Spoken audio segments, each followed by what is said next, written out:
I drank a papa double and sat at Captain Tony's thinking about life.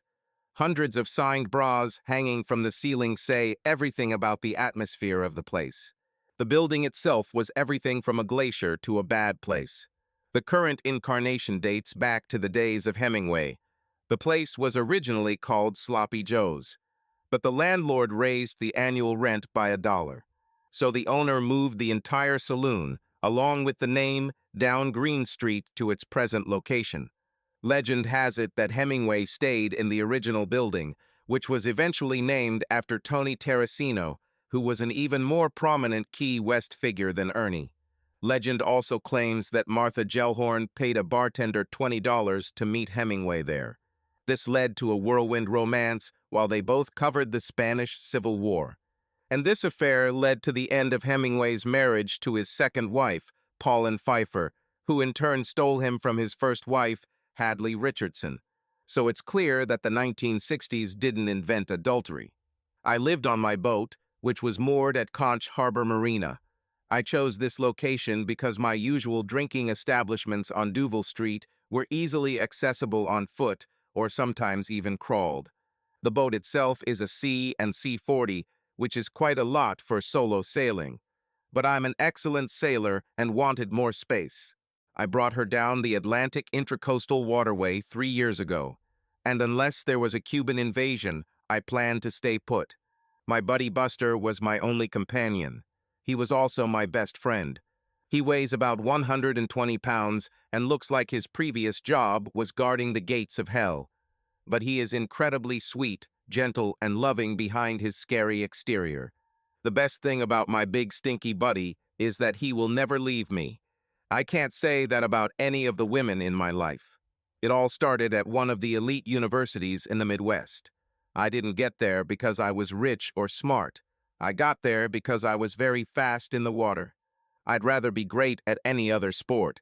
But unfortunately, I was a fish. So I spent hours marinating in bleach, building long, smooth muscles that made me lean, not powerful. I was not a lion. I was a sea lion. And since the sport of swimming requires extreme physical endurance, I had to spend all my waking hours moving up and down the pool until some sadist shouted insults at me. He called it training. I must admit that sports ensured the absence of excess fat, but at 6 feet 4 inches, I was built more like a human torpedo than a Greek god. And since the goal was to reduce drag, I actually invented the shaved head as well. Needless to say, I was not chosen as king at the ball, and even going on a date was difficult. Scholarship athletes lived in the same dorm, and by luck, I ended up with a football player. This is my life. I could have a neighbor who is a swimmer, or a football player, or a gymnast, or anyone other than an arrogant asshole. Brad wasn't difficult to handle. That's because he spent his days hanging around the local fraternity with his fellow Neanderthals. But when he was in the room, he treated me like uncomfortable furniture. I especially liked the nights when he decided to sleep. Very early in our acquaintance, he informed me that if his tie was hanging on the door, I should not enter. So most nights I sat and studied in the common room until 2 a.m. while moans and screams echoed down the hallway. And then I could fall asleep to the constant smell of sex. His argument was that he would do the same for me, which was funny because I had never experienced this pleasure. Like I said, being a lanky human torpedo has its downsides to the sexual experience. I've had a few girls come out to me condescendingly, but there were rarely second dates. I wasn't subtle, and I had nothing to recommend other than the fact that I was a scholarship athlete. The problem was that I was in a sport that was everything but glamorous. Every Saturday afternoon, Brad, who was the varsity quarterback, did heroic things in front of 100,000 screaming fans. You watch swimming every 4 years at the Olympics. This mainly includes people standing around, and it usually attracts as many spectators as cycling. Plus, the only thing anyone sees is the splash of water and the occasional sight of a face desperately gasping for air. Maybe you can see why Brad had a lot of hot co-eds, and my romantic moments were limited to my hand. The only good thing about my situation was that I was never under the illusion that I would do anything other than work after college. Swimming was simply a means to an end, so I studied hard while Brad spent time socially. Brad thought about the millions he was going to make in the NFL. No wonder he ended up selling life insurance. Towards the end of my junior season, I returned from the library, and there was a regular tie. I had a swim the next day, and I was not in the mood, so I knocked on the door. The urgent moaning stopped, and a few seconds later, I heard Brad shout, "I'm busy. Go away." I was furious, so I yelled back, "I have a swim tomorrow, and I need to get some sleep. Take it somewhere else. You have 5 minutes." I heard a questioning female voice and some grumbling from him, but it seemed like they were going to pack up their things and leave. So I just leaned against the wall and waited. Disheveled does not begin to describe what happened. Brad gave me an annoyed look. I didn't care. I'm half a head taller than him, so it was never a matter of physical intimidation. I said as sarcastically as possible, "Thank you," and began to enter the room. That's when I really looked at the person he was having sex with. Most of Brad's conquests are ordinary college girls and football groupies. They roam the campus in herds. Each one is hot, but their faces tend to blend into a universal, blurred beauty. It was a completely different breed. She had thick coppery hair that disappeared down her back in healthy waves. The absolutely perfect condition of her hair was surprising in itself, considering the fact that 5 minutes ago she was actively having sex. I think it was in her eyes. I'm not usually a fan of pure redheads. This milky skin and all these freckles scare me. But when I looked into her gorgeous emerald eyes, there was real fire and intelligence there. She almost seemed cheerful. She nodded at me appraisingly. She and my roommate then performed the archetypal walk of shame to the elevator. I was sure my neighbor was heading to Plan B, the fraternity of athletes. I fell asleep to the familiar smell of sex. It was more disturbing than usual, but I almost felt jealous of the idiot. I didn't encounter her again until the last few days of that semester. I was at a classic frat beer party. I was at a classic frat kegger. I lived in a dormitory because I received a scholarship. But fraternities like to show off university athletes. Needless to say, these were minor fraternities. No prestigious sports houses, no arrogant fraternities where my best people hung out. I stood in my usual party position, that is, holding my back to the wall. I had one of those 16-ounce solo cups filled with a yellow, frothy substance that I prayed was beer. It was hard to say. She came in with some rats. I only glanced at her as she and my neighbor left the building, but I was impressed by her twitching buns. Now that I had the opportunity to fully test it, I was shocked. She was great. But then again, most of the college girls you see at a college party are generally attractive. However, something about this manner made her different. She exuded complete self-confidence and absolute femininity in the way she walked and carried herself. Then she started dancing with the dude. She was only about 5 feet 2 inches tall, but she had unusually muscular legs and very narrow, round hips. Otherwise, she was lithe and youthful, but it was that perfectly proportioned face and sparkling green eyes that hypnotized me. A tougher guy might have stepped up and tried to intervene, but I'm socially retarded, hence my little virginity problem. So I just stood there and looked at her. I believe that women are equipped with some kind of special antenna that tells them when they are being scanned. In any case, she looked up warily, as if she sensed something, and looked straight at me. I didn't look into the typical empty eyes of a student. She knew exactly what she was doing. She looked like a cat playing with a mouse. Something ran across her face. I'm sure she's used to being stared at, so it wasn't a matter of gaping. But I had the feeling that I had disturbed her. I'm not socially prepared to deal with angry women. If she was going to anger me, I would get out of there. So I left the main room and sat on a chair in the small side room. Later in the evening, this room turns into a kissing place, so it gets dark. The only light came from the open door. The night was still young, so at that moment it was just me and my beer. I was trying to decide what my next move should be when she poked her head around the corner. I got the impression that she was looking for someone, perhaps her companion. There is no such luck. I sat there and did my best lone wolf imitation when she noticed me. She then very purposefully walked over to confront me. I got up from the sofa. It was a defensive move. She stood in front of me in a classic aggressive female pose, legs apart, hands on hips slightly extended towards me. She silently looked me up and down. It was actually quite funny. I was a full 14 inches taller than her, so she examined me as if she were assessing a horse. I half expected her to open my mouth and count my teeth. Not a word was said. Then she turned and walked out of the room, leaving me standing and gawking. I was completely amazed by the strength and spirit in those eyes.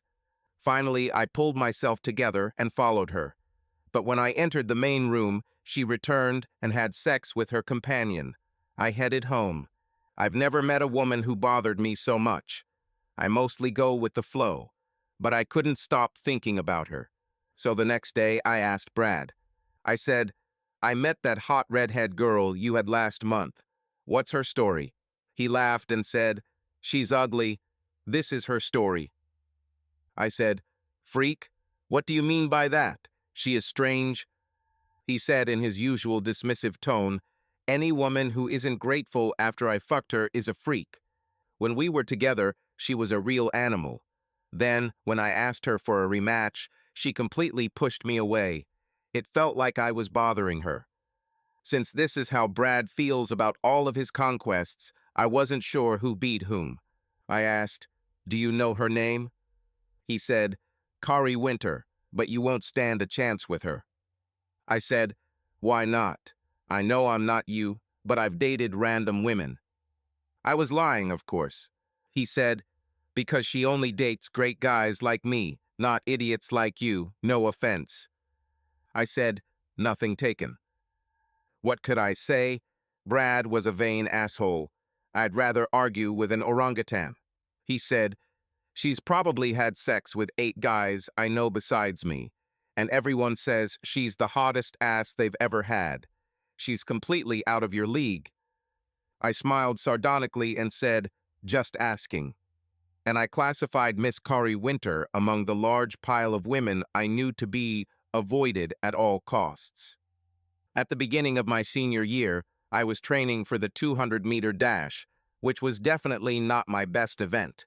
As usual, I looked at the sparse crowd. And who should I see there besides Cory Winter? She waved her hand. I started off false. In fact, I more or less fell face first into the pool. After that ignominious start, I climbed the blocks again and set personal, pool, and conference records. I knew what the motivation was, but there was no way I was going to admit it.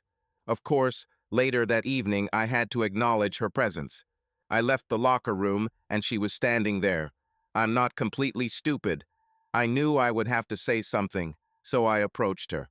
She turned and walked away before I got there. Turning to leave, she said over her shoulder, "Follow me."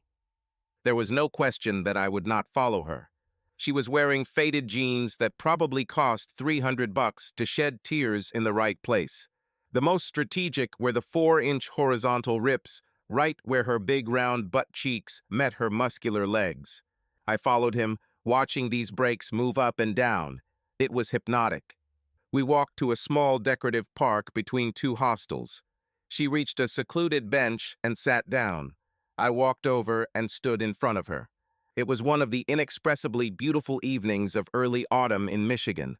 It's still warm, a light breeze carries the aroma of burning leaves. I heard grasshoppers and crickets chirping busily in the well-kept bushes and smelled the freshly turned earth beneath them. I looked at her questioningly. She said, "Sit down, we need to talk." I looked at her even more questioningly and said, genuinely puzzled, "Why?" I knew that this woman belonged to campus royalty. Anyone who's ever been to college knows what I'm talking about. 20 students knew her name. Every woman wanted to be like her, and every man just wanted to have her. I sat down. She said reproachfully, "Do you like men?" I exploded, "What? Of course not." She said, "Then why didn't you try to hit on me? Why didn't you ask me out on a date?" This conversation was a waste of time. I got straight to the point. I said, "Women like you don't date guys like me. You're miles above me, and we both know it. So why would I give you the opportunity to turn me down?"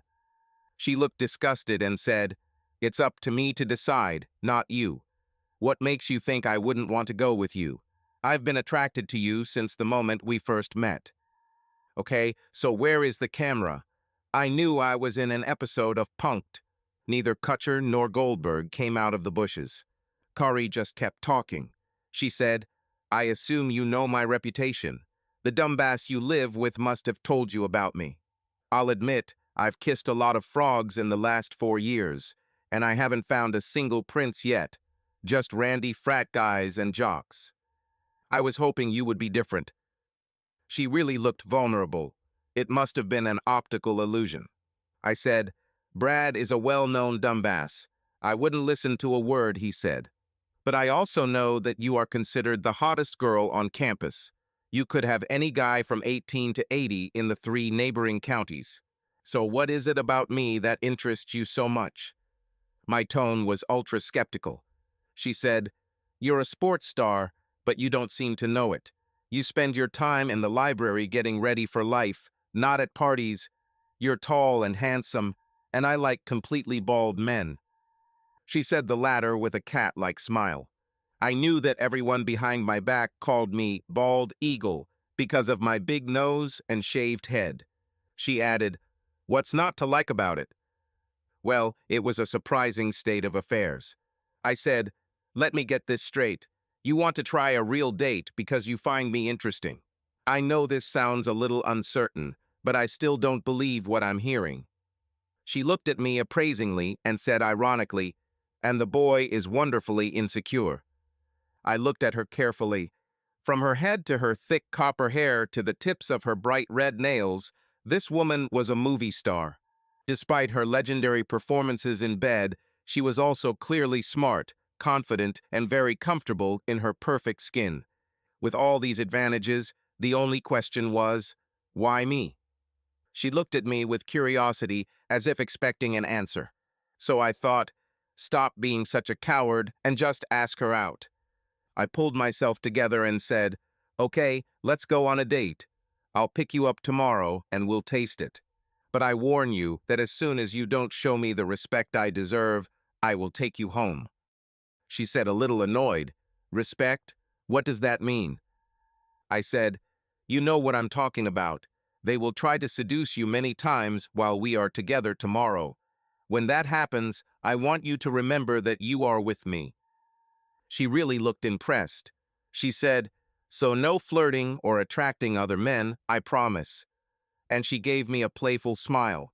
I picked her up at her apartment the next evening. She had rich parents, so she lived in an off-campus apartment by herself. I didn't want to think about the events that could have happened in that place. I wish I could do a happy dance instead of burning with jealousy even before I rang her bell. She met me at the door. She was wearing a little club dress that would have looked modest on my sister, but the way she looked in it evoked indescribable waves of desire in me. She wasn't buxom, but what she had looked full and neatly gathered into 2 beautiful little mounds on her chest. However, her long waist and flexible round hips and perfect muscular legs were all anyone could notice, and the dress showed off her assets without looking the least bit vulgar.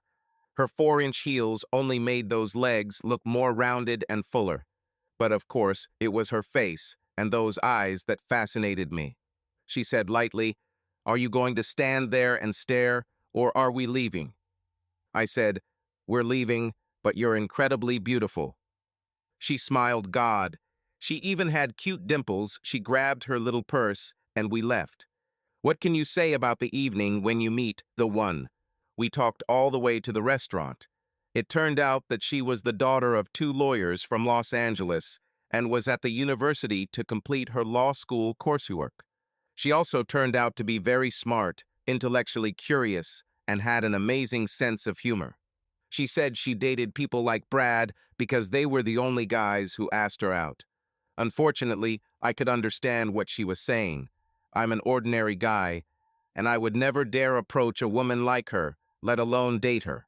She said that any guy she went on a date with got one chance, and if they weren't interesting or smart enough, that was it, which explained her one-time date with Brad. She said that date with Brad was not a frequent one, but it happened, which led her to increase her score with local handsome men. I didn't believe a single word. It sounded like rationalization. So I said, "Do you always have them on the first date?" I was a jerk, but I was sure I would never see her again. She looked a little hurt and said, "I know it seems that way, but I could go on dates every day of the week and twice on Sundays. Brad is delicious, and he is very persistent. Plus, I was drunk. I never have sex with him otherwise. He's just not a good fit mentally. I didn't even think about going on a second date with him." I somehow understood all this. Cory was just so attractive, and it was hot. This was visible in her every movement. Her sensuality was obvious, even in the simple things she did, from the way she got into the car to the way she held the menu at dinner. Many women are sex neutral or don't like it. Cory radiated complete mastery of the arts of love, and there was nothing in the act of sex that scared her. She was extremely confident. I could understand why less fortunate women would want to burn her at the stake. It was obvious to both of us that we were connecting on many levels. She was such a pleasant companion that her extreme beauty and sexuality quickly faded into the background. We were both dedicated to our studies.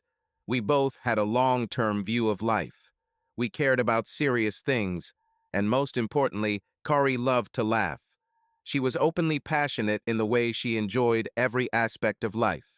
I couldn't have asked for an evening with a better friend or a more interesting companion, and for a brief moment I believed she felt the same way. That was until Rayford Johnson came to our table. He was the epitome of a fraternity brother, the alpha dog of the pack of narcissistic, overconfident assholes that populated this university. And he made it obvious that he had a long and very sweaty history with Cory. He walked up to our table with a grin and, without looking at me, said, "Hey, Cory, we're having a party at the house tonight, and a lot of guys will be happy to see you there." I don't need to be clairvoyant to read between the lines. I almost lost my mind. She glanced at me quickly, secretly, then looked at him with bewilderment, as if she could not remember him.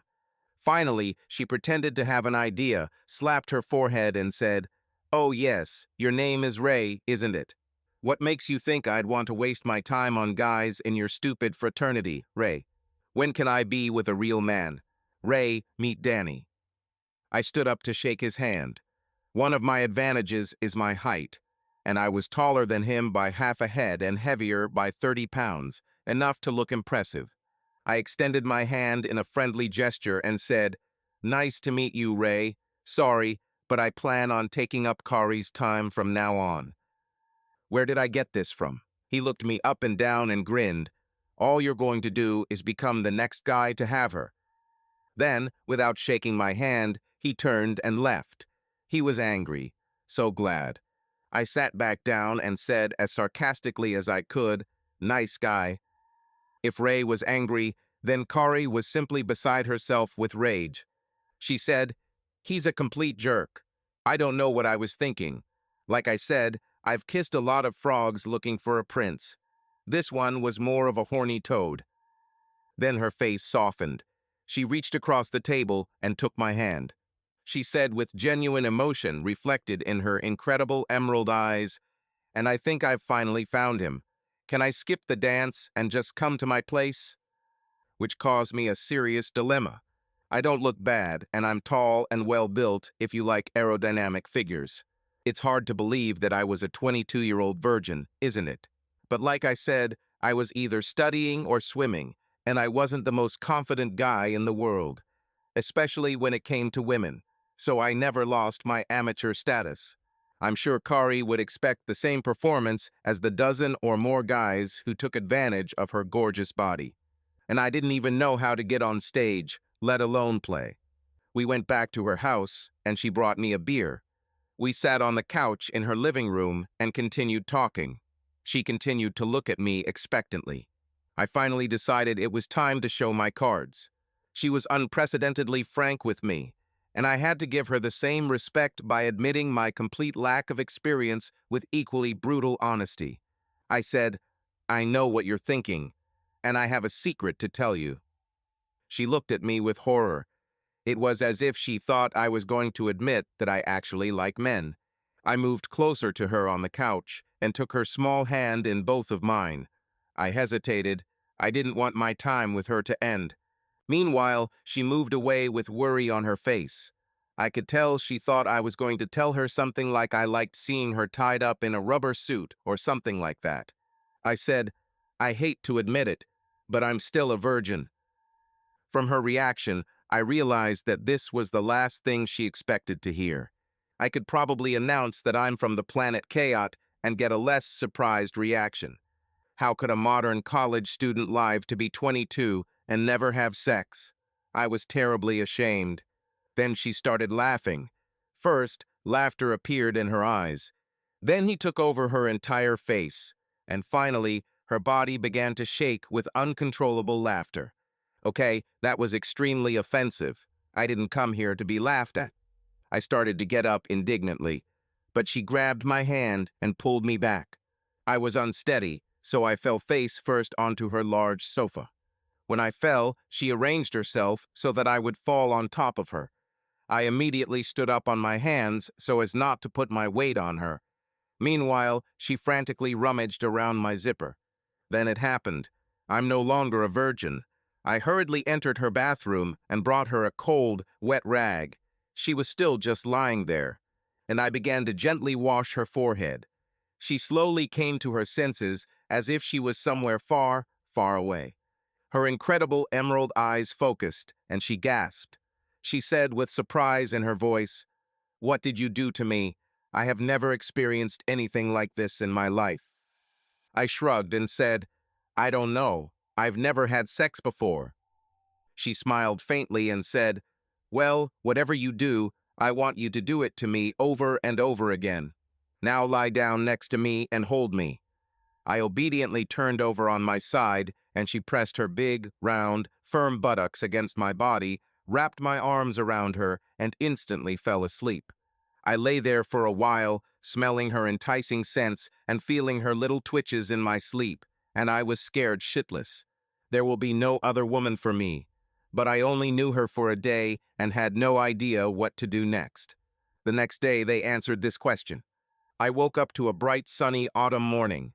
Her apartment was on the first floor of one of those old mansions in the city, so the windows were huge, like in 19th century houses, not as tiny as in modern houses, and the sun just flooded the room. She lay in my arms in the same position in which I held her when we fell asleep. Then we had sex again. I looked into her perfect face, and she looked at me with concern. I said, "You are the girl of my dreams, far more wonderful than I deserve. I'll understand if it's just one night, because I'll cherish what we shared for the rest of my life." She looked at me like I was an idiot and said cheerfully, "What makes you think you could ever leave me? You have no choice in the matter. I have finally found my prince. You are mine, and I will never let you go. We will be together forever." I know it was naive and impulsive, but we were children, and we absolutely believed that we would die in each other's arms. I never spent another night in the hostel. She had a lovely, spacious apartment, and I just packed up my things and moved in that same day. We got married at the end of the semester and spent the next 3.5 years living a happy marriage. I would see Brad on campus from time to time, and he would look at me like I was a mystery. Brad didn't understand much, so this wasn't uncommon. I didn't care at all that he and a dozen others had my wife. I knew that I was the last man who would touch her. How did I know this? She spent our entire time together trying to find more and more interesting and creative ways to show me how much she was mine. For example, after the wedding, I sometimes had to go to night competitions. By all rights, Cory should have stayed home and had fun with her friends. But she wanted to show me that she was devoted only to me. So she spent her parents' money on trips to watch me and stay in the same hotels. Trainers patrolled the hallways. Consequently, the nights spent away were chaste, but it was a sign of attention.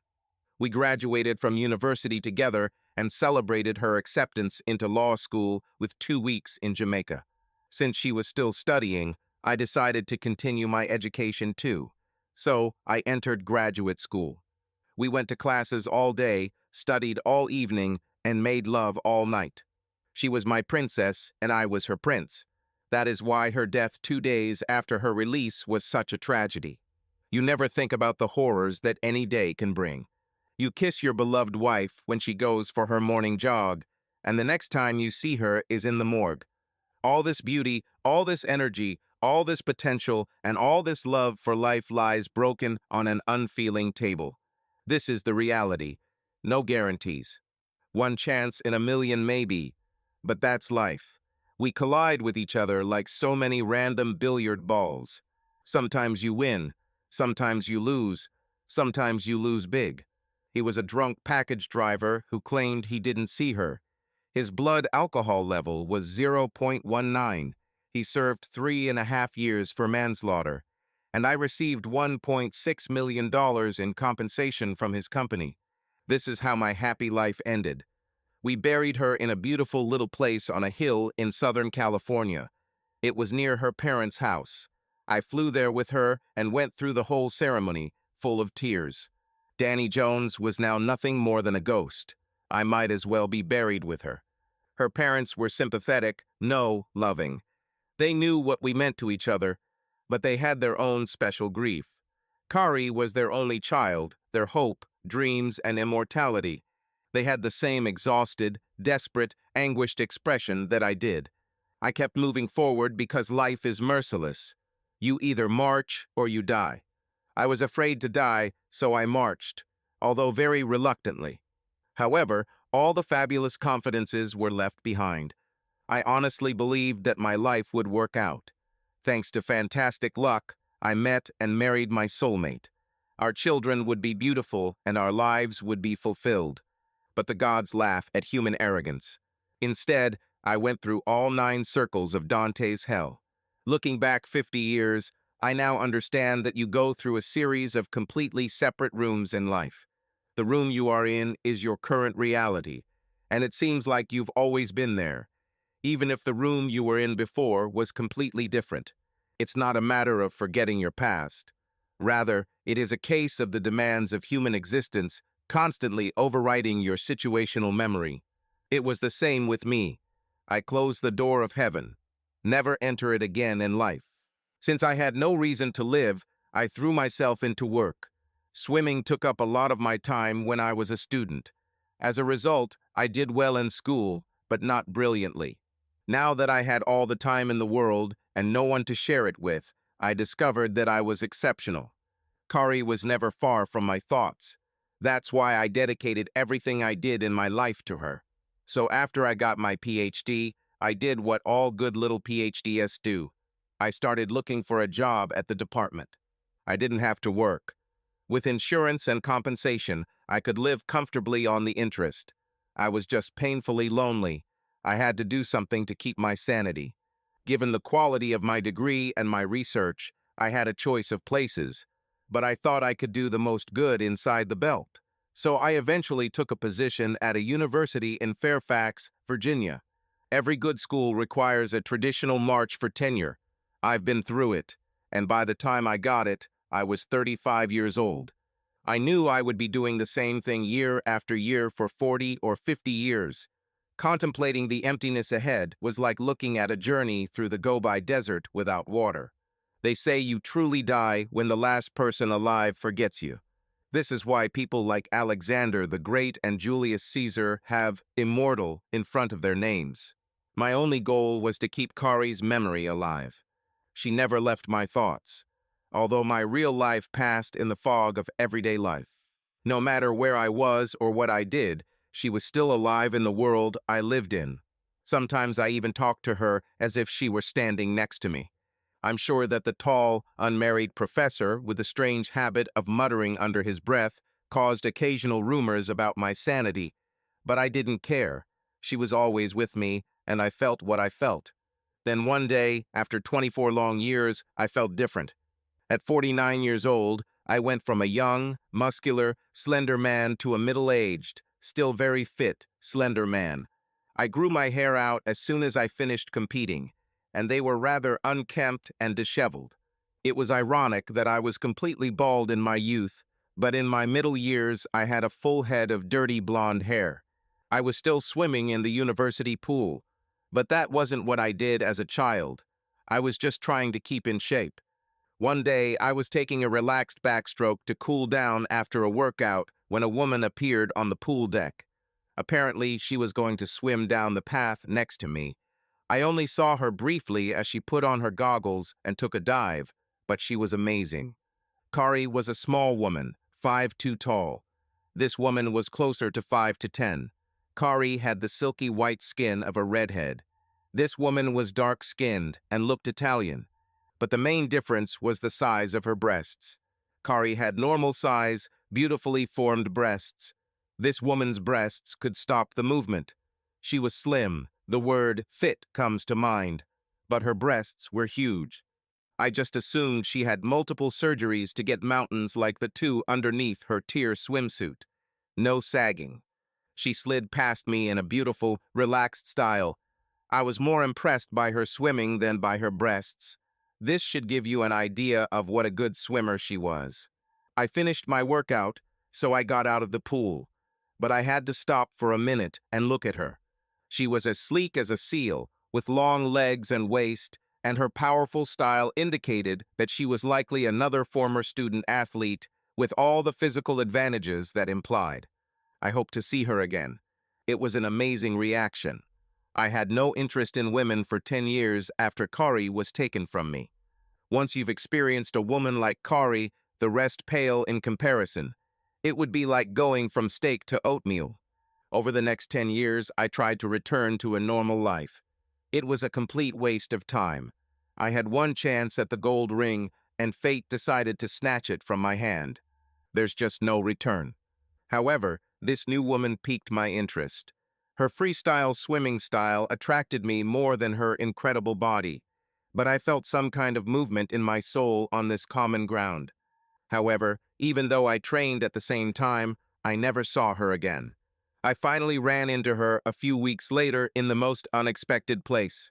I was at one of those endless faculty parties.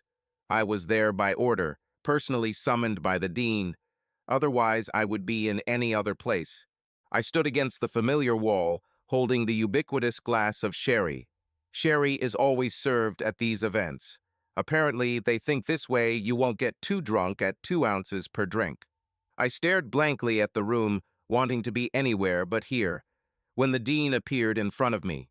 He looked like a hamster and was about as smart. But he's a real genius at department politics and political sucking up. Therefore, it had to be taken seriously. There was a woman with him.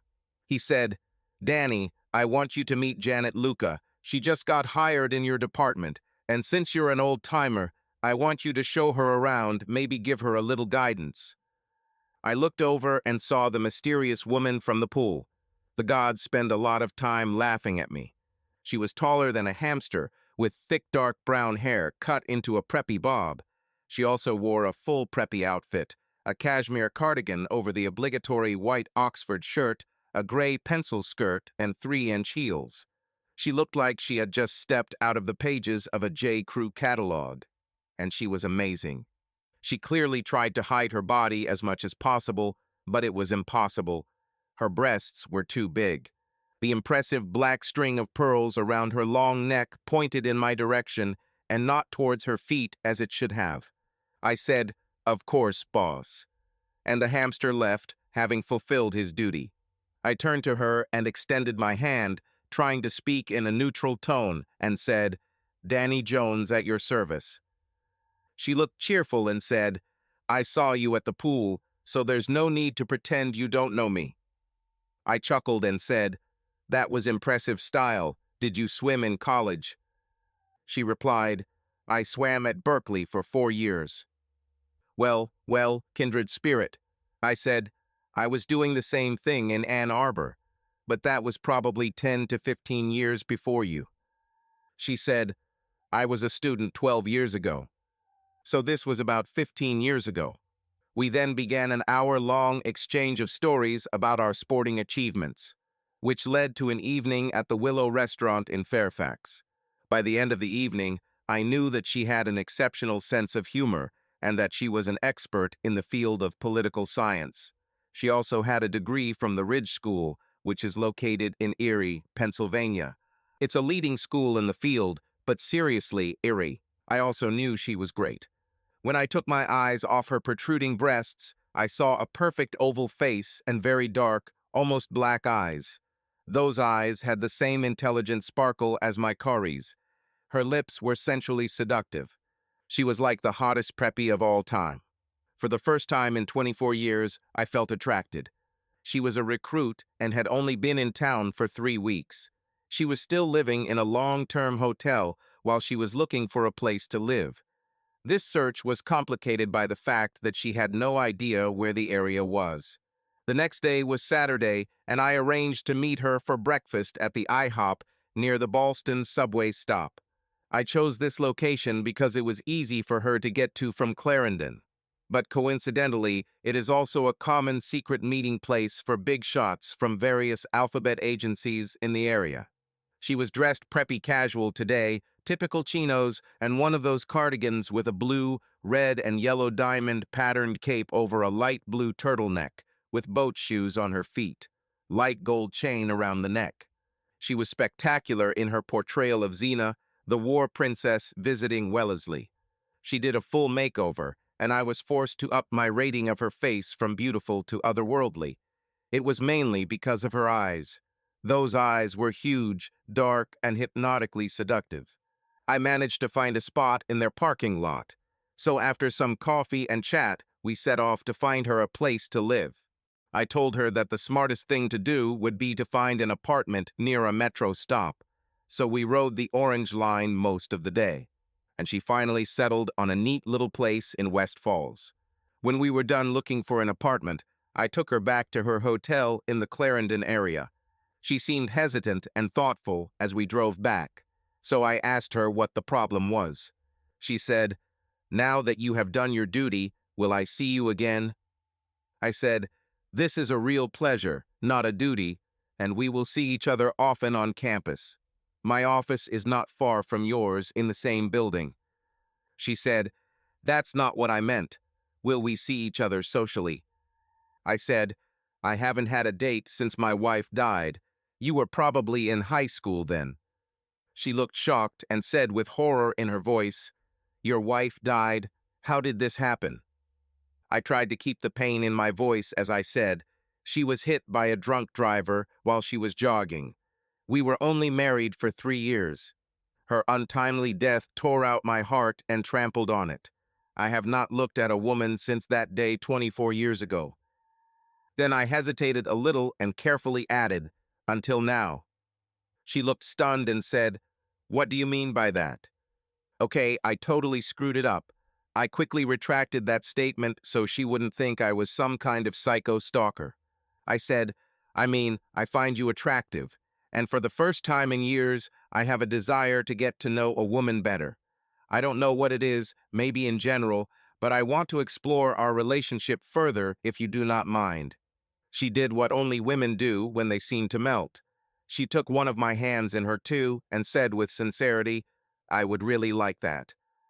Interest charges did their job, and the money paid for Cory's death turned into a large amount of cash over 24 years. I would never spend the compensation. It was Cory's money, but the percentages were a gray area and they were significant.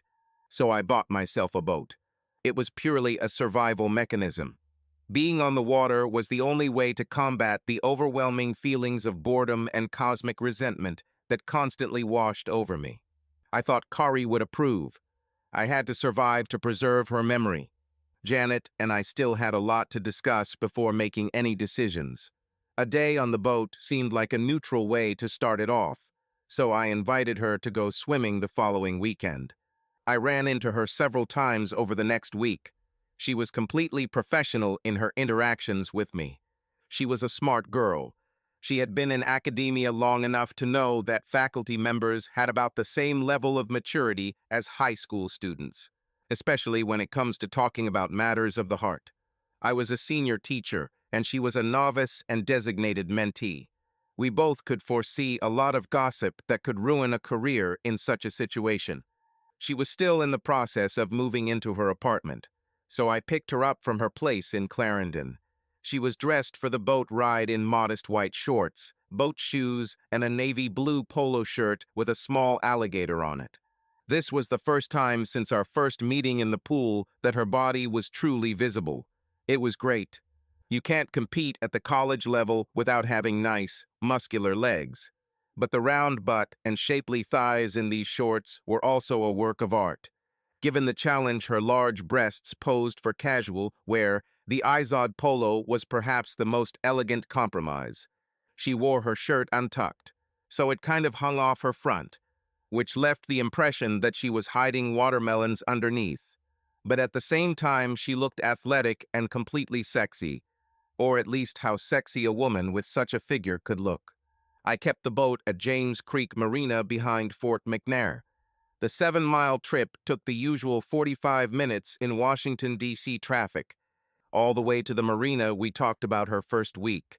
She was remarkably insightful in her assessments of her colleagues, and it was clear that she had a first-class mind, especially in her ability to maneuver through the morass of departmental politics. We arrived at the boat, and she just stood there with her mouth open. I don't know what kind of boat she expected to see when I invited her, but obviously not the one that was in front of her. Maybe she thought I was talking about a dinghy. Admittedly, the C&C 40 is an impressive yacht. This is a jib with a 15-meter mast located slightly forward of the center. From where we were, it seemed like the mast was going into the sky. Compared to real racing dinghies, the boat itself is sturdy, almost a little overweight. Her wide hull makes her an excellent cruiser. Janet stepped aboard, continuing to look around as if she had never been on a boat. She asked, "Is this yours?" I replied, "She's over 30 years old, but she's still a very well-preserved old lady." We placed our equipment and food. Then I untied us and took us out to Anacostia and soon to the Potomac. We were motoring at this stage because there was too much traffic on the river to reliably sail, at least until we passed Halloween Point and entered the wider area. She sat next to me, enjoying the sun and bustle. I showed her the sights, passing Alexandria, National Harbor, and Mount Vernon. I didn't want to go far, but I wanted to raise the sail so she could experience that feeling. I set the autopilot as we rounded the point and asked her to hold the halyard while I removed the cover from the main sail. She pulled on the halyard as if she were trying to hoist a sail by hand, and it seemed that she would have the strength to do it. I walked up behind her to wrap the halyard around the top slot of the winch, and she leaned on me. It was an amazing feeling that I hadn't experienced in 2 decades. The power winch raised the sail. She clapped her hands with joy. Then, as I was securing the halyard to the cleat, the wind changed, the sail flapped and filled, and we lay down on a nice port tack. I hurried back to take the helm and told her to wrap the halyard around the cleat. When she bent over to do this, I saw a perfect apple-shaped ass. She came back to me with sparkling eyes. She said, "It was the most exciting thing I've ever done." I said, "Yes, that's what happens on a big boat." We went back and forth for a while to get her to feel it. When I was sure we were clear of shipping traffic, I gave her the helm. I told her to just steer by feeling. The ship, the wind, and the helmsman are one organism. She looked absolutely delighted. Finally, I brought us to the place where I wanted to anchor, which was Belmont Bay on the Virginia side. It is surrounded by Mason Neck State Park. Although there is a marina on the southeast side and plenty of powerboats and jet skis, the bay is large enough that our anchorage on the far side is both secluded and semi-secret. I dropped anchor bow and stern, and she looked at me expectantly. Why do women always do this? She seemed to expect me to make a romantic move, which was still far from reality. I felt more for this woman than any other in 2 decades, but Cory was the only one I was close to. and this closeness was still very precious to me. I said, "Let's sit down and talk. I told you about my life, at least what has happened since my wife died. Tell me about yourself. Have you been married before?" Her face darkened. She almost looked scared. I said softly, "You don't have to tell me about yourself if you don't want to. I was just hoping to get to know you better. I'm interested, that's all." She looked like she was having a fight in her head. Finally, she said, "I started developing very early, and these were the results." She gestured contemptuously at her chest. She continued, "At first I was thrilled because all the boys I knew wanted me, even the older ones. Then I realized that was all they ever wanted. None of them appreciated that I was smarter than most and also better athletically. All they wanted was to get to these guys." And this time she actually wrapped her arms around them. She added, "I kept them all at a distance until my first year at UCLA. There I met a prince on a white horse. James was everything I ever wanted in a man, elegant, handsome. He seemed to care about me, and he inherited gold, silver, and uranium mines from his father. So he was also fabulously rich and influential. I was only 19 then. He was 8 years older than me. We met at a club in San Francisco, and James thought I was his age because of my appearance. We lived together all through college, and in my 4th year, he proposed to me. Getting married was something that all the girls in my social circle were doing, and it felt right. I wish I had spent a little time thinking about it rather than just jumping into it. But I was still just a girl, and James was very convincing.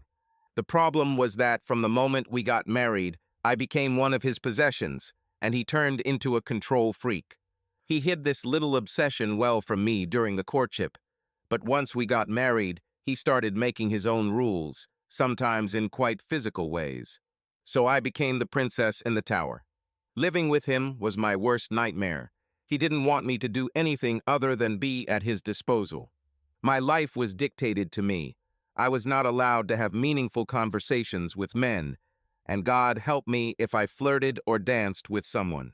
In fact, he was also jealous of my girlfriends, so I had to get rid of them too. He had a lot of money, so I dedicated myself to spending it for him. It was my way of getting revenge for the way he treated me. I bought everything I could imagine, from expensive clothes to cars, and the more I spent, the deader I became inside.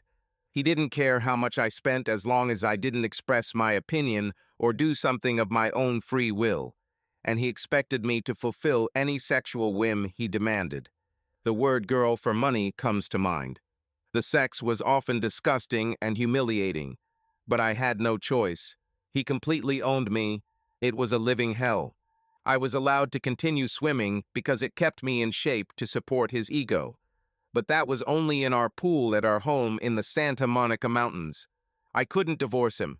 He had me by the throat, sometimes literally, and his bodyguards were constantly watching me. I was essentially under house arrest for the entire 7 years of our marriage. Then, fortunately or unfortunately, as it turns out, he found a new woman. She was as well endowed as I was, and she was only 20 years old, and he even seemed to like her for the strange things he did to her. The problem was that we had reinforced concrete fidelity. Adultery was the main point, so he planned to trade the old bitch for a new one by setting me up. One of the guys who was watching me started helping me escape sometimes. It was just walks on the beach and coffee at Bobby's, but it was freedom. He seemed kind and compassionate. I really started to trust him. I actually started to fall in love with him. I know how naive it sounds, but I was protected all my life, and I was afraid that my husband would kill me. It was Stockholm Syndrome. One night, my friend was the only one watching me. He came to our home theater with drinks and popcorn and suggested we watch Steel Magnolias. That in itself should have alerted me. No guy is capable of sitting through this movie, no matter how dedicated he is. Well, it turns out he didn't have to sit for long. We were at the beauty salon when my vision became blurry. The next thing I remember is this morning. I was lying naked in my bed with my so-called friend lying next to me. But thanks to my jailer lover, I couldn't even go to the hospital to get my blood tested. Of course, James received all the video evidence he needed to end the prenuptial agreement. I left our home with the clothes on my back and a sizable lump sum payment, enough to start a new life in Portland, where I eventually moved. I had a good education, so I found a job in marketing at a company in Gresham. But I planned to never trust a man in my life again.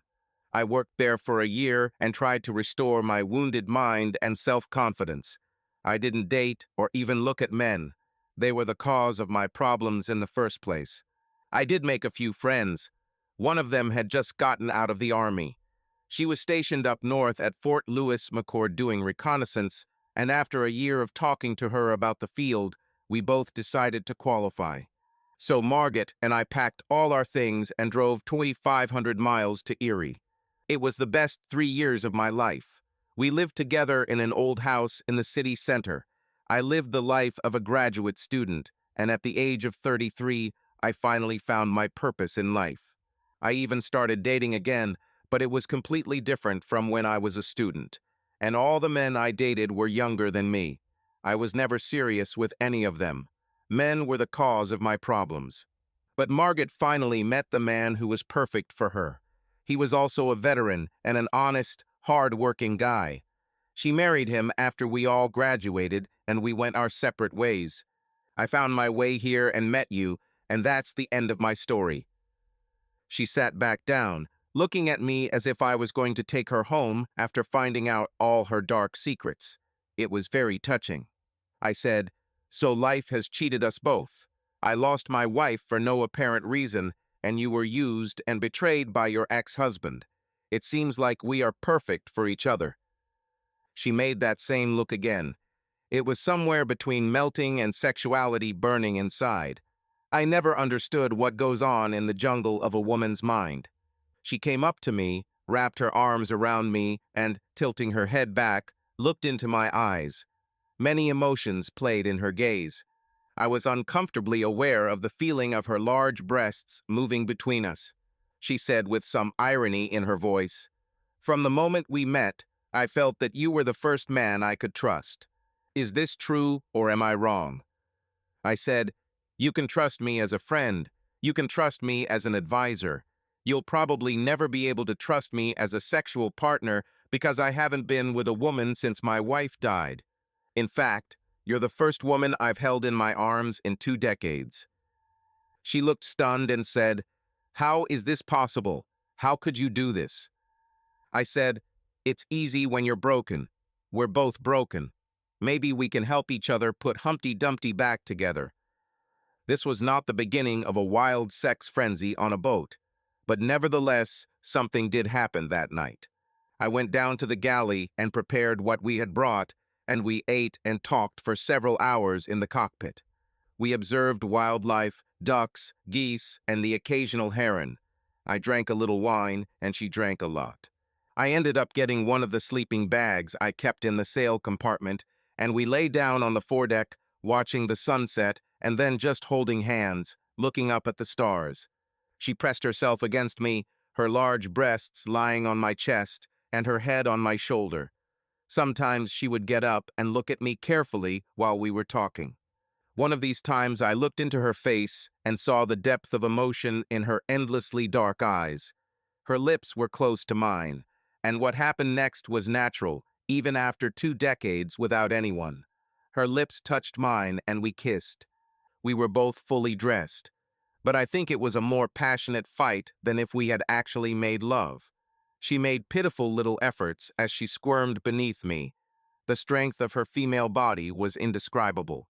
I was also pleased to note that no silicone was used in the creation of her huge breasts. It was all Janet. I looked into her deep, intelligent face and said, "Maybe we were meant to heal each other." There was no subsequent night of endless passion on the boat. I still had a very significant ghost to deal with, and Janet had her own demons.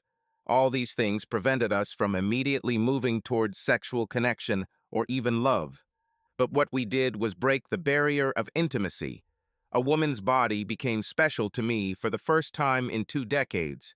It almost seemed as if Cory's spirit had graciously retreated from my mind so that I could be happy with another woman. And I think Janet was really surprised by how easily and comfortably we became a couple.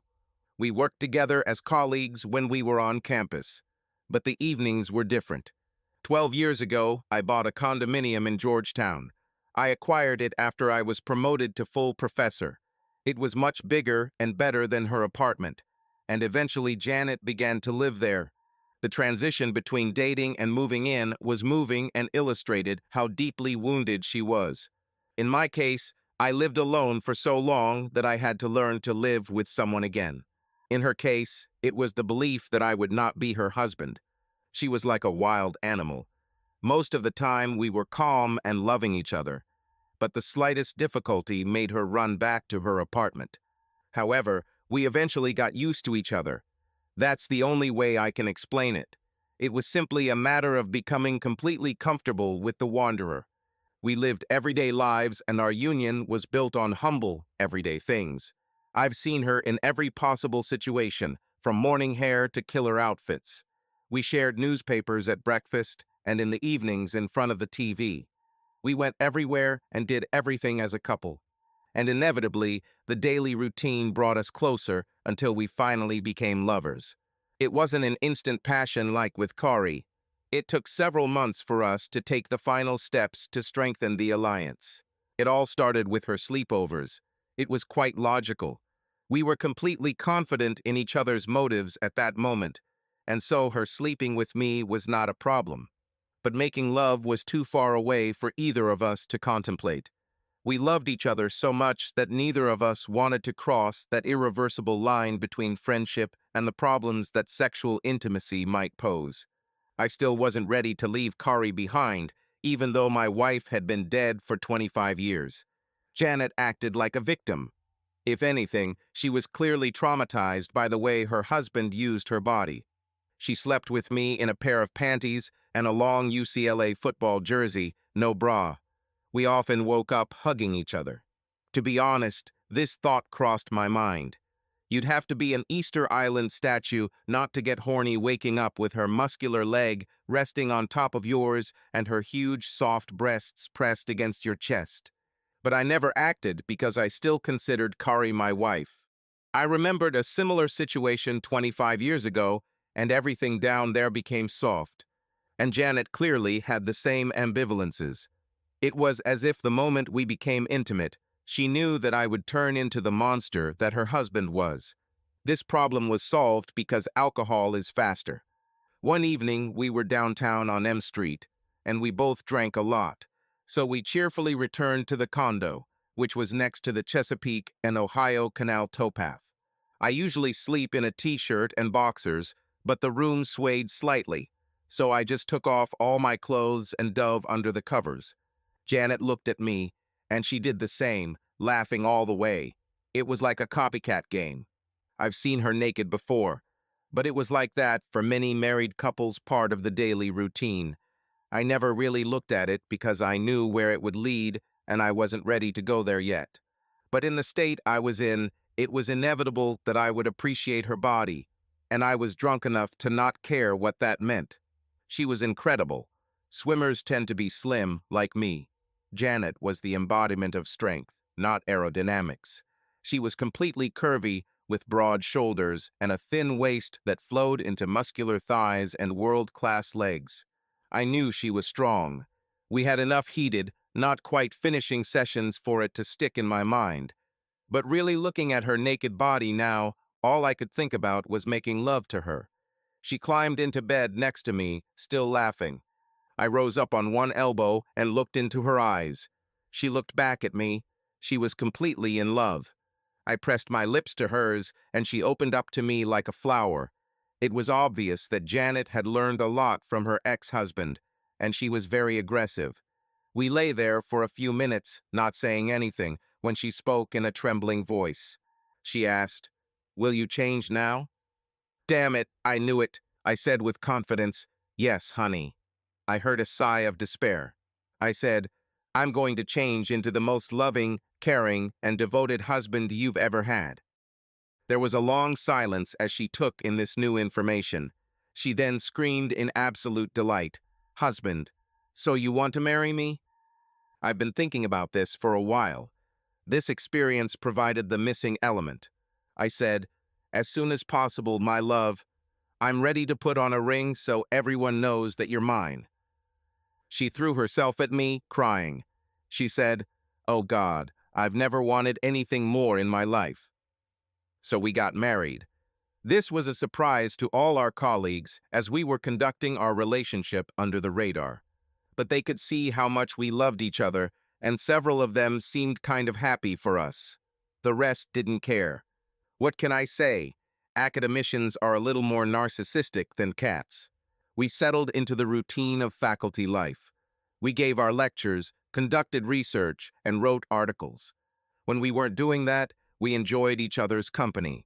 Long sessions of lovemaking often followed.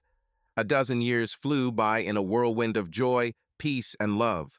As I approached my 62nd year, I could still answer the phone. And Janet was just as beautiful and sensual at 47 as she was at 35. She still swam as often as she could, and her beautiful face and incredible body haven't changed one bit. But the inner woman has expanded to fill every corner of her potential. Part of the problem with marrying someone much younger than you is that they are always in a different room in their life. We never had conflicts about personal goals, and we were perfect for each other.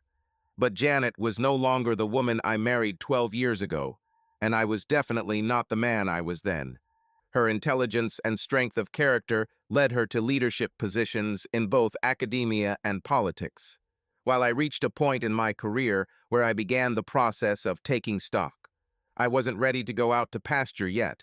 But over a lifetime, a lot of capital accumulates, and eventually you want to start breaking it down to put everything into perspective. So while Janet continued to expand her empire, I was happy to sit back and decide which of the stuffed moose and other pieces of junk in the attic of my mind were worth keeping. By then I was an elder, so I still had a lot of invitations to speak and requests for articles. But I was summing up and summarizing rather than exploring new territory. I was happy with my situation. Your immortality is in your words, not in your deeds. And I wanted to leave a legacy of ideas that people would read and think about long after I left this earth. The fact of human frailty was imprinted on my psyche very early thanks to Cory. I was pretty sure Janet's career was her priority, but in our family life, she has always been very loving and deeply respectful of me, and the sex was still exceptional. I still remembered the spirited debates and battles of my 40s when the thrill of new worlds to conquer was in the air. An important aspect of marriage is helping your partner be happy.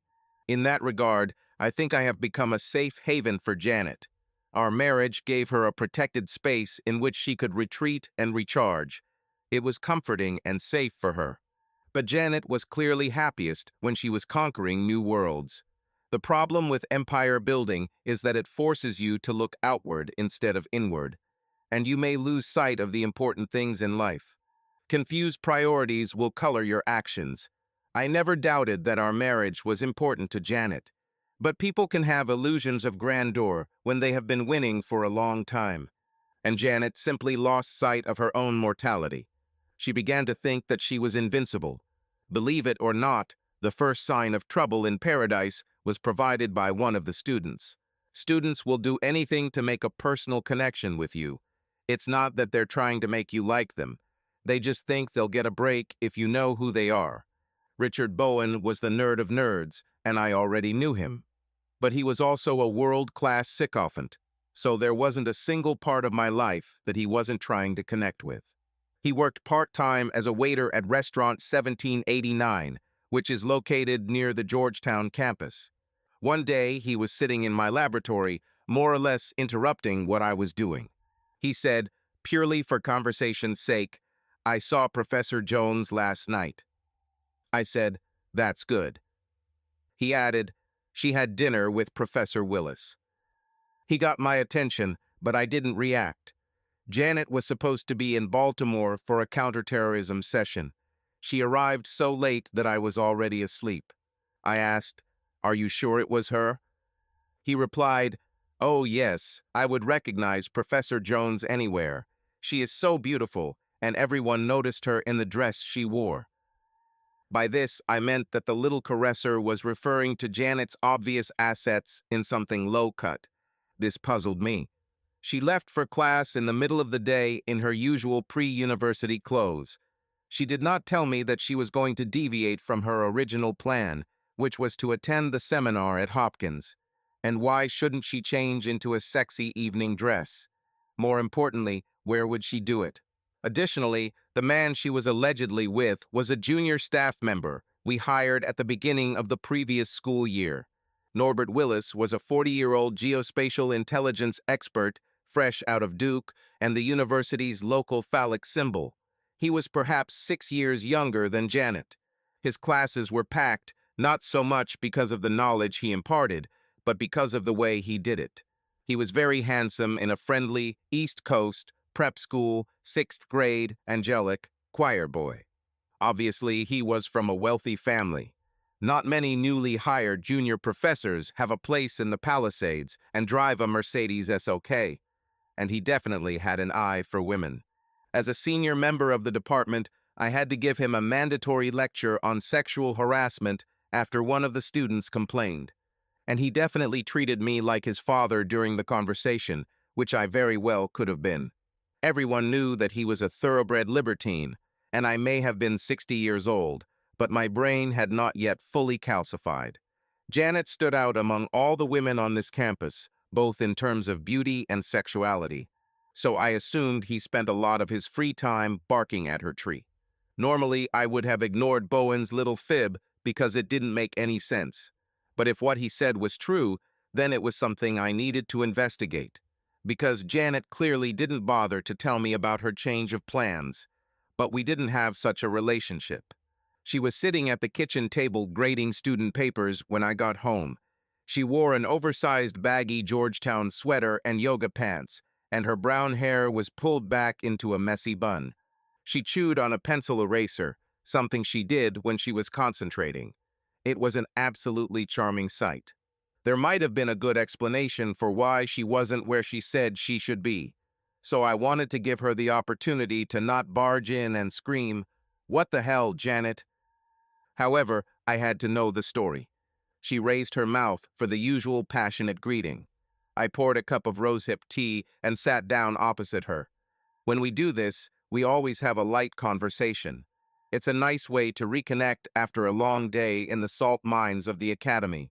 She sat across from me without makeup or other tricks that women use to appear more attractive, and she was still a stunningly beautiful woman. "Well, for a penny, for a pound," I said as casually as I could. "How was the seminar in Baltimore? I can't think of anything I wouldn't want to do more than go there to hear someone talk about craft." She looked up and with an honest expression on her face replied, "Oh, that was very interesting. I even stayed after to talk to Dr. Ostrovsky. When I returned, it was 2 a.m. You were already asleep." Okay, that's it. Either she just looked me in the eyes and lied, or Bowen was delusional. I didn't react. To be honest, my first thought wasn't infidelity. It was more of a bewilderment. Our relationship has always been honest and frank, and there was probably a logical explanation. Janet never gave me the slightest hint that she was dissatisfied with our life together. But why would she lie about something as harmless as dinner with a coworker, even if he is a famous ladies' man? I'm not one of those people who sneaks around and spies on my spouse. I had a range of electronic options given my profession. But bugging your wife is the highest degree of disrespect. So if there was a problem, I wanted to know about it. I just looked at her and said as casually as I could, "Do you remember Richard Bowen? You might remember me mentioning him. He's the brown nose, a pain in the ass in my pen testing class." She laughed and said, "Of course I remember. You complain about him every other day." I continued, "He said he saw you last night, all dressed up, at restaurant 1789. He's a waiter there." Her face didn't change one bit as she laughed cheerfully again and said, "He must have been mistaken. I had a snack before the lecture at Sterling's. They have great crabs. We should eat there sometime." Okay, Bowen was sucking up again. It was typical of his behavior to make something up just to try to become one of my buddies, or perhaps Bowen simply had the wrong day. But I also knew that Janet had a very strong and flexible mind. Even by surprise, she could get out. Several months have passed.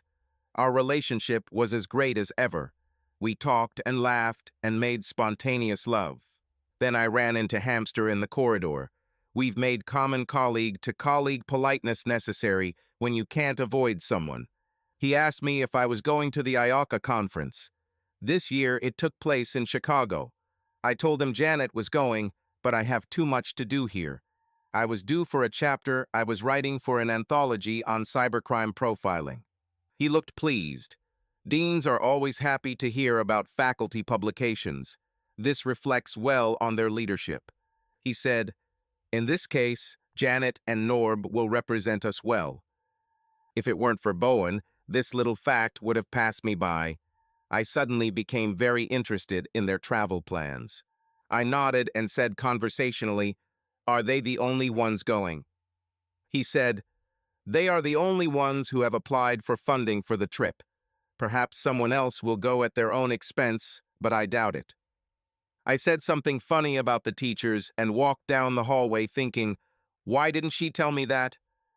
Over dinner at Philemus that night, I asked her about the trip. She looked up, her dark eyes glowing in the candlelight. She was great. She said, "I received a request to chair the session. Dave Whipple had to go, so I agreed to fill in for him." I asked, "Who else is coming?" She replied, "No one from here."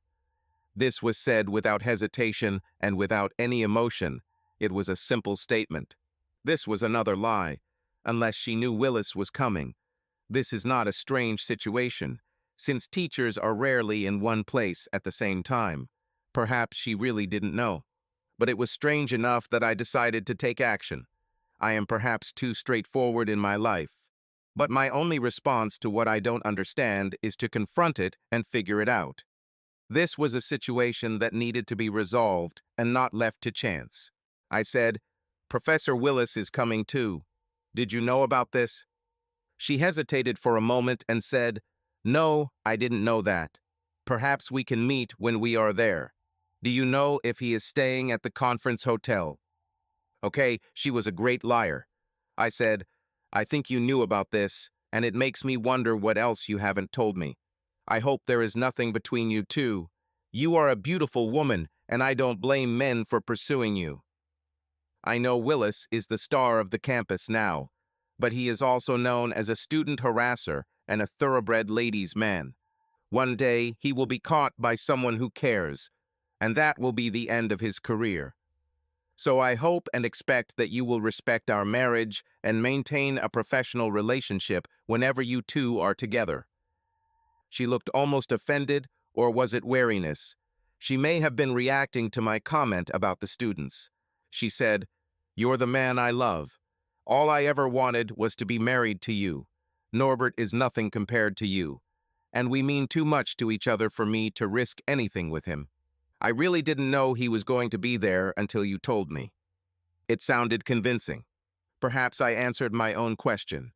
Maybe she didn't want me to know that she would be in Chicago with this guy because I knew about his reputation, and she didn't want to face the possibility that I might misunderstand the situation. After all, there are many men and women present at the conference, and there would be no problem if she was there with any other man, for example, with Hamster. Of course, that little incident a month ago was up in the air, and there was enough reasonable doubt surrounding the entire sequence of events that I wanted to confirm once and for all that there was no problem. So I did something clever myself. I realized that I couldn't get the hard truth out of Janet unless I waterboarded her, so I decided to investigate directly. And human is always the best way when you want to get reliable information about a situation. So I booked a first-class ticket from DCA to Ord. I planned to arrive at the hotel before Janet arrived and find out who she was coming with. I would return to Washington that night, and she would never know I was there. I left the condominium at dawn on the day of the conference. I told her that I had a very early meeting at the NCTC. The flight from Washington to Chicago takes just over an hour and a half. I was on the first plane, so I was at the Thompson Hotel on Chicago's Gold Coast in time to enjoy a great breakfast at Nico Osteria. I then sat comfortably in a chair in the lobby. I could quietly watch the reception from there. I timed my arrival based on Janet's travel plans. I hoped I wouldn't have to wait too long. An hour later, I was reading the Sun-Times sports page when she walked up to the front desk with a rolling suitcase. She was the epitome of a strong, energetic woman, tall and beautiful with that gorgeous body without looking her real age. She was just dripping with sex appeal. I positioned myself so she couldn't see me when she finished registering.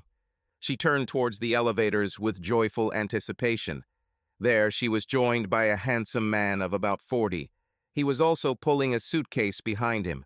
Side by side, they happily pushed their suitcases into the elevator. And when the doors were closing, I saw how she just walked up to him for a kiss. I put down the newspaper and walked decisively to the reception desk. I could just demand. I could have just asked for the key since the credit card was in my name. But I knew the hotel would give me trouble if I did that. No hotel wants confrontation. So I walked over, looking worried, and said, "Has my wife checked in yet? Oh my God, I couldn't find parking." The clerk at the counter looked skeptical and asked for ID, which I happily provided. He clicked on the terminal a few times and saw that Janet had indeed signed up and was using the same card as me. This satisfied him. He turned on the false sincerity and, burning out the key card for me, said, "Enjoy your stay." I was almost certain that this stay would be short and unforgettably unpleasant. I went up to the third floor and walked down the hall to room 317. They were only 15 minutes ahead of me on the elevator. I planned to confront them immediately. No listening at the door or other small tricks. Before crossing my personal Rubicon, I said a little prayer that nothing would be as it seemed. There must be a logical explanation. I inserted the card. The light flashed green, and I quietly opened the door. I didn't have to be secretive. It was hard to believe there was enough time to catch them in bed. But never underestimate the power of love, or perhaps passion is a better word. I saw them passionately having sex. I stood there with my phone, filming the last 30 seconds of this performance. Then I started to applaud slowly. It took a few seconds for it to register. Then they both shuddered and looked in my direction. I said with the greatest irony I could muster, "Bravo, what a brilliant performance." This caused a flurry of activity. Then, in a desperate attempt to reach his pants, he fell off the bed. He crawled on all fours to where his pants lay, only to find that I'm standing on them. I looked down at him from almost 6 feet. He seemed completely scared and said in a pleading voice, "Please." I laughed and moved away from his pants. He grabbed them, jumped up, and disappeared from the room, fastening them as he went. It was pure comedy. I turned to Janet with a question in my eyes. She clutched the sheet to her chest. She looked upset, but didn't cry. She is an intellectually strong and very strong-willed woman. She knew what she had done, and she knew she probably wouldn't come back. But her pride did not allow her to whine. She was going to meet me without hysterics and try to save the situation. "Honor and praise to her," she said with self-hatred in every tone of her voice. "I guess there's no chance you could forgive me for this. I'd spend the rest of my life trying to atone for this." I was incredibly angry. But this was a heavyweight fight. The one who breaks first will not be able to look at himself in the mirror after that.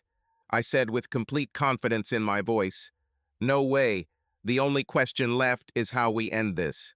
I don't even care what you did it." Her face began to disintegrate, cracks appearing in her facade. She said, "You know I love you with all my heart. It was just a passing prank, a little forbidden excitement. It was insignificant compared to our love for each other, and it wouldn't last. He pursued me relentlessly, and he's so young and charming. I never thought you'd know." It was the usual nonsense of a deceiver. I said with deep sadness and regret, "But I have learned, my dear, and there is no way to forget what I saw or forgive it, not now, not ever." I even understand that it was pride that made you do it. You went too far, plain and simple. You thought you were too smart to ever get caught. But there's too much unpredictability in the cheating equation. You can't control everything. Eventually, the evidence piles up. And here we are. It was really very clear. She spent her first marriage breaking every sexual boundary possible, and the sex itself was likely extremely stimulating, even if it was promiscuous. The whole situation was just so seductively forbidden. So whatever the first step, I'm sure their romance was fueled by his forbidden nature. In fact, her self-hatred was probably part of the general excitement. I was also sure that her unhappiness with what she was doing would quickly bring her back to me, and there was every reason to believe that she would never do it again. But she made me realize that I never really loved her, or at least not the way I loved Cory. There was no devastating feeling of resentment and deep despair over her loss, no intense hatred of her or her lover, no regret for what I discovered, only melancholy. I said with despondency in my voice, "I'm going home now, and I'll ask you to move as soon as you return. You remember that the apartment is entirely in my name, right? I'm sure your lover will be more than happy to have you. What you did looked pretty hot. I'm sure he'll want more of it. Just tell me when you need to pick up your things, and I'll help you pack." At this point, she began to sob. She kept saying, "I love you, Danny. I didn't want this to happen. Please, please, please, can't we work out something? Don't throw away 12 wonderful years. I'll do anything." She then burst into heart-wrenching sobs. I said with the weight of the world on my shoulders, "You threw it away, not me. I wasn't the one who spread the legs of that horny piece of shit. Honestly, I don't love you enough to forgive you for this betrayal." She said with contempt and bitterness. She said with contempt and bitterness, "You would forgive her. I know you would. I could never compete with her, ever. This was the reason I did it." I understood what she meant, and she was absolutely right. I said softly and sadly, "I know." Then I turned and left, closing the door to the penultimate room of my life. I hired a lawyer to clear up this mess. Most of what we had in assets came into the marriage, so sorting through our worldly goods was relatively quick and easy. Janet tried every way she could to convince me to take her back, but in the end, she showed how smart she was. She realized that she had crossed the line beyond which a woman never returns and signed the papers. In many ways, I punished myself more than I punished her. Nobody wants to die alone, and that's what I've condemned myself to. I had no intention of looking for another woman. Janet married the idiot almost immediately after the divorce was finalized. Instead, I got a dog. In my opinion, I was getting the more loving and faithful being of the two. I had a conversation with the dean the day after I returned. The photos on my phone led to Idiot's immediate dismissal. It was easy to use the faculty's moral clause against him because he didn't have a permanent contract. Janet had a permanent contract. That's why nothing happened to her, at least right away, but promotion to full professor will now never happen in her life. Overnight, Janet went from rising star to outcast. It destroyed her. I felt sorry. This meant that her career would end in disgrace. But I couldn't burn Dr. Norbert Willis without burning my ex-wife. I've encountered her several times. This could not be avoided. We worked in the same place. She always looked at me with the saddest face. It was a powerful cocktail of regret and anguish mixed with shame. I didn't want her to suffer, but I didn't have the answers. She created this problem herself. Willis was completely destroyed in academic circles. No place will hire a teacher with a moral dismissal on his record. He had a lot of money, all inherited. Janet had nowhere to go, so she moved in with him. I saw them from time to time in Georgetown. Neither party looked like they wanted to be with the other, but the circumstances are such that they are now stuck together. I heard through rumors among the teachers that he still cheats a lot. It might have been karma, but it pained me to know that Janet had to endure this. I still loved her in my own way. I taught for 3 more years and retired at 66. I had a good pension, and with Cory's money, I had the freedom to do whatever I wanted with the rest of my life. I bought a small motorhome and buster, and I traveled for 3 years, visiting every place I ever wanted to see in the US and Canada. But I was tired of the cold weather and didn't want to spend the rest of my life on the road. Accordingly, Buster and I launched the boat at Key West. I planned to stay there for a long time. I expected it to be another 10 years or so, since I was still hale and hearty at 71, which brings me to today. Present time, 1500 hours on Monday. It was a clear, cloudless day in Key West. I have been on the island for the last 3 years, and it has been in line with my lifestyle. All I ever wanted was the feeling of peace and contentment that I had during those years with Cory. I remembered those times like it was yesterday, even if half a century has passed. The easy life of a boat tramp was as close to an earthly paradise without her as it could be. It was a little unsettling to realize that I was only thinking about Cory and not my ex-wife. Janet was right. I've never loved anyone but Cory, and maybe I did Janet a disservice by marrying her in the first place. But you do stupid things when you lose sight of the ultimate goals of life. I knew what I wanted now, so all I did was sit in the sun with my trusty old friend and wait. I started talking to her again, which probably explained why all the tourists gave me a wide berth. However, as I entered my 70s, Cory increasingly occupied my thoughts. I was relaxing with a cheap scotch on the rocks at Captain Tony's. This was a real Hemingway drink, not those daiquiris they sell to tourists. I enjoyed the view of the street. Elsewhere in the Caribbean, there were weather problems, but the Keys have been especially quiet this summer. The sun was tropically hot, but if you know how to deal with it, you can enjoy the lush surroundings. And if you're at the daily sunset celebration in Mallory Square, you understand how much fun the people of the Conch Republic get from their beautiful island. The verdant greenery and ocean are soothing to the eye. And if you're in the shade with a cool drink, it's like you don't have a care in the world. It was one of the few times since my divorce that I felt content. Unfortunately, this situation was about to change. Dramatically. At that very moment, a huge tropical depression struck from the Sahara. In the global mix of weather patterns, such disturbances almost always herald severe Atlantic storms. This front had the lowest barometric readings ever observed by National Oceanic and Atmospheric Administration meteorologists on the GOES system. The front passed Dakar and entered the South Atlantic, absorbing enormous amounts of heat and moisture as it headed toward the Cape Verde Islands. By the time it passed over Santiago at 2015 local time, it had already become a major Atlantic storm. Residents of the Cape Verde Islands have tightly closed their capital, Praia. At this time of year, they lived with such storms, but even they were surprised by the strength and power of the wind. By 11 p.m., the National Hurricane Center issued its first tropical storm warning. Then, around 3:30, the storm was named Susie. The fact that NOAA has nearly exhausted the alphabet showed what a year this has been for Atlantic hurricanes. As they tried to determine the storm's path, NOAA scientists also observed a rare dip in the westerly directional winds that typically steer these types of storms toward Mexico.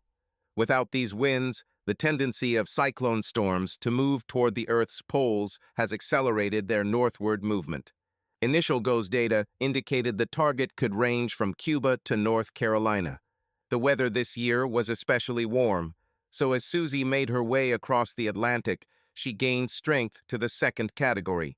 Finally, around 5:30, one of NOAA's hurricane hunting lions obtained the storm's exact position and trajectory. The news was disappointing. Susie was already a fourth category and moving west.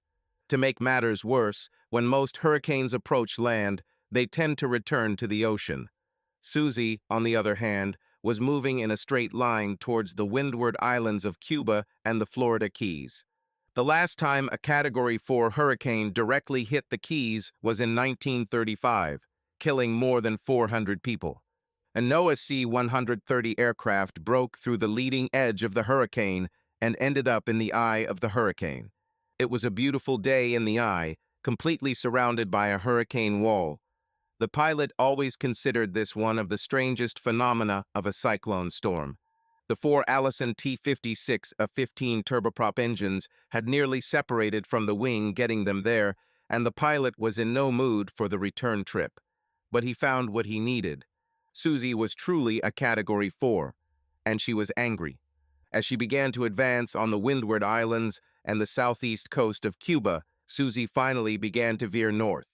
She now had winds of 115 miles per hour, which dropped her to Category 3 on the Simpson scale. But that still meant that everything in its path would experience a 25-foot storm surge. The highest point in Key West is 18 feet above sea level, so most of this place will soon be underwater. And the storm itself was now moving much faster than predicted. I couldn't stay in Key West Harbor, not if I wanted to keep the boat. The only options were to put out to sea and outrun the storm, or try to weather it in the open ocean as far north as possible. The strongest effects were still predicted a day later. The closest, and by far the most logical, safe harbor was Marco Island. This is about 90 nautical miles north as the crow flies. This is approximately a 9 to 10-hour voyage on the engine. Given the time I had, I was confident that hiking north to Marco would bring me to a sheltered harbor well before dawn. The eye of the hurricane was forecast to be closer to Cuba, so I knew that would give me some respite. I didn't want to lose my boat. Her tanks were full of diesel fuel, and Marco was the obvious choice. So I immediately let go of the mooring lines and set a course east-north at 020 on the compass across the open ocean, straight to safety. The rest of the day was spent securing the boat. I closed all the cabinets and hatches and made sure everything that could move inside was secured. The sky was a strange bluish-white color with greenish hues and high clouds. The ocean was almost calm. It was calm before the storm. The Volvo diesel engine in my C&C was very powerful, and we cruised close to 10 knots in calm seas. This meant that, with luck, we arrived in Marco well before dawn. Too many times in my life have I looked back on such thoughts with grim irony. This was one of those cases. We were motoring to a point about 30 nautical miles south and west of Marco when the wind rose from the northeast to about 40 knots. We had been averaging 9 knots up to this point, but there was no way to move against the huge waves the increasing wind was throwing up. So in order to keep going, I had to deviate from the straight line and go closer to 045. Based on my calculations, I was heading towards an area south of Cape Romano. I could probably lay low in the Dismal Islands off the coast of Lake Okeechobee if things got worse. I knew I had gotten away from most of the hurricane's force, but not far enough. The waves were still killer.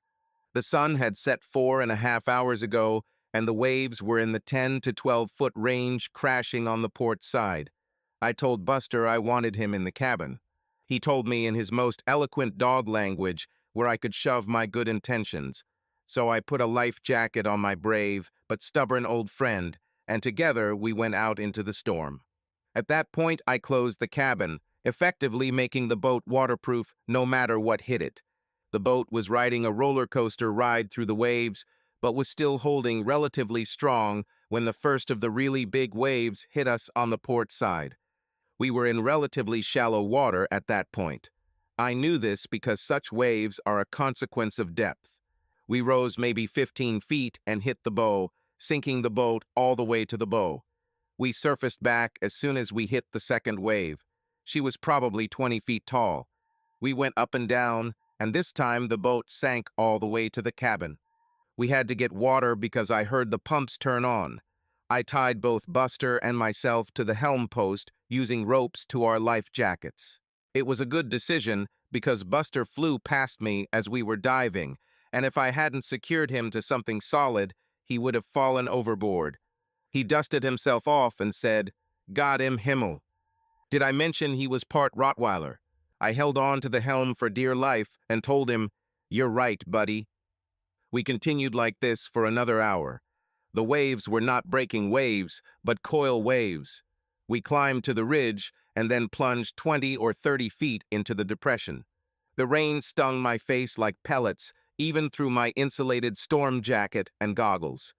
Finally, I tied the helm. At that moment, control was impossible in any case. But my trusty old Volvo engine still gave us enough speed to stay on the course we were on. The wind was blowing so hard that I had to take shelter behind the cabin. This kind of rocking and waddling would be barely survivable in a 40-foot boat. But this is not something a sailing ship can withstand for long. Shortly afterwards, the entire main mast collapsed. I could see it coming when I heard the fastenings clicking one after another. Then the mother of all waves lifted us so high on the other side of the crest that the boat literally stood on its bow all the way to the cockpit, dragging the mast behind it. I was sure that the next wave would destroy us. Then I saw her. She stood in the center of the cockpit in her usual position, with one hand on her hip. She looked at me with that slight smile that I remembered so well. She was wearing the same outfit as the day she went for a run. It was as if she had been waiting for me, frozen in the moment since that fateful day. Strangely, the boat stopped rocking and the rain stopped. It was completely calm. Maybe we were in the eye of the storm. She walked slowly towards me with an adoring expression on her perfect face. She hugged my waist, as always, and looked at me with her incredible emerald eyes. Tears were streaming down her cheeks. She said with deep feeling, "I have been waiting for this moment for 50 years, my love, and now it has come." Then she raised her wonderful lips to mine, and we kissed. An indescribable world enveloped me. Our souls merged into one, and we became one spirit in an eternity of blinding light. My last thought was, so this is what it is, heaven. The hurricane had blown through during the night, and, as is often the case with cyclonic storms, the sky was now clear and bright.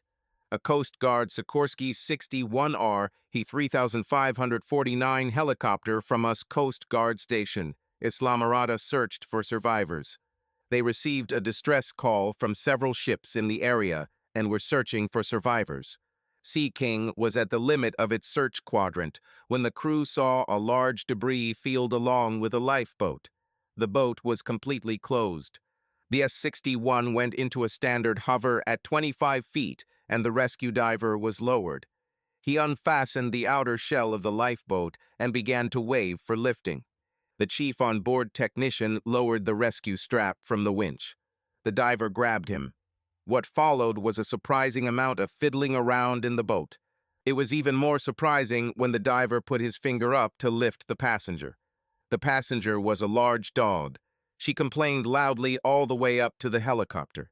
As she was being brought aboard, the chief technician noticed that she had one of those dry erase boards attached to her collar that divers use. On the board was written, "This is my dog Buster.